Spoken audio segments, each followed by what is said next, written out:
Hi guys, வாமா மின்னல் என்னம்மா மறதியை பற்றி வீடியோ போட்டு அப்படியே அதை மறந்துட்டு அடுத்த வேலையை பார்க்க போயிட்ட மாதிரி தோணுது அப்படின்னு நீங்கள் நினைக்கிறது வந்து எனக்கு காதில் கேட்குது. Really sorry guys. அண்ட் நான் வந்து ஒரு சில ஒர்க்ஸில் மாட்டிக்கிட்டனால என்னால் வந்து வீடியோஸ் ரெகுலராக போட முடியல.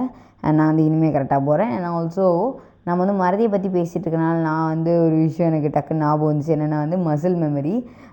மசில் மெமரின்னு என்னென்னா வந்து நம்ம வந்து நம்மளோட பிரெயின் வந்து ஒரு வேலையை வந்து ஞாபகம் வச்சுக்கலனா கூட நம்மளோட பாடி வந்து அதை கரெக்டாக செஞ்சுட்டே இருக்கும். லைக் பிரெயினோட உதவியோட மட்டுமே அந்த வேலையை நம்ம செய்யணும்னு அவசியம் இல்லை. பிரெயின் வந்து அதுக்கு பழகிட்டனால டேய் பண்ணுடா அப்படின்னு பாடிகிட்ட சொல்லிடும். பாடியை வந்து அதை பண்ண ஆரம்பிச்சிடும். லைக் உதாரணத்துக்கு வந்து நம்ம காலையில் எழுந்திரிச்சது பல்லு விளக்குறதா இருக்கட்டும், நம்ம வந்து சடை பின்றதா இருக்கட்டும், நம்ம செருப்பு மாட்டுறதா இருக்கட்டும், நம்ம வந்து வீட்டுக்கு விட்டு வெளியே போகிறப்ப வீட்டை பூட்டிகிட்டு போகணுன்றதா இருக்கட்டும், இல்லை வந்து படியேறி இறங்குறதா இருக்கட்டும், இந்த மாதிரி பல விஷயங்கள் வந்து நம்மளோட மசில் மெமரினால் தான் நம்ம பண்ணுறோம். ஸோ வந்து இதை நான் எதுக்கு சொல்கிறேன்னா வந்து இந்த லாஸ்ட் வீக் வந்து எனக்கு வந்து பல வருடங்கள் கழித்து சைக்கிள் ஓட்டுறதுக்கான பாக்கியம் எனக்கு கிடச்சிச்சு. லைக் வந்து என்ன 12th ஸ்டாண்டர்ட் வரைக்கும் நான் சைக்கிள் தான். எப்படியும் சைக்கிளை வச்சுக்கிட்டு எல்லா வண்டியோட ரேஸ் போட்டு போயிட்டுருப்பேன். நான் பாட்டுக்கு ஃபாஸ்ட்டாக எனக்கு வந்து என் சைக்கிள் தான் புல்லட்டுன்ற மாதிரி சரியா. ஆனால் வந்து அடுத்து நான் வண்டியை கற்று சைக்கிளே ஓட்டலை. பட் இப்போ ஓட்டினப்போ ரொம்ப ஹாப்பியாக இருந்துச்சு.